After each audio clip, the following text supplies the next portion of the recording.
कर्नाटक में इंतखाबात से कबल जनता दल सेकुलर को बड़ा झटका। जेडीएस के माइनॉरिटी सेल के रियासती सदर शमशुल हक खान कांग्रेस में शामिल हो गए हैं।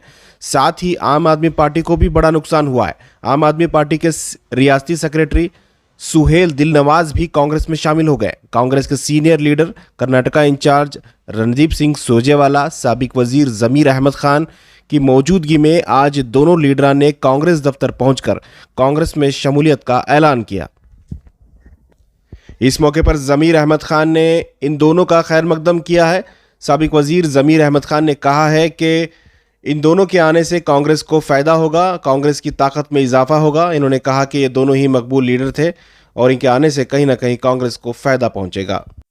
इस मौके पर शमशुल हक खान और सुहेल दिलनवाज ने रणदीप सिंह सुरजेवाला, साबिक वजीर जमीर अहमद खान और शिवाजी नगर के एमएलए रिजवान अरशद को तहनीत पेश की। आइए जानते हैं जमीर अहमद खान क्या कह रहे हैं। हमारा जनता दल पार्टी के स्टेट प्रेसिडेंट जो शमशुल हक साहब थे, वो जनता दल छोड़ के कल हमारी एआईसीसी इंचार्ज कर्नाटका के सुरजेवाला के नेतृत्व में कल कांग्रेस जमे।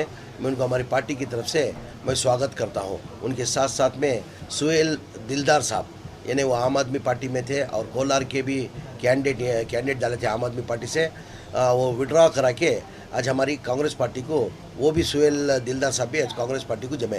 वो सुहेल दिलदार साहब जो है एक नामचीन आदमी है। उनके वालिद साहब कोलार के एमएलए रह चुके हैं, अब्दुल लतीफ़ साहब करके उनके फर्जन है। ये दोनों आने से क्या हो गया, कांग्रेस पार्टी को एक ताकत आने जैसा हुआ।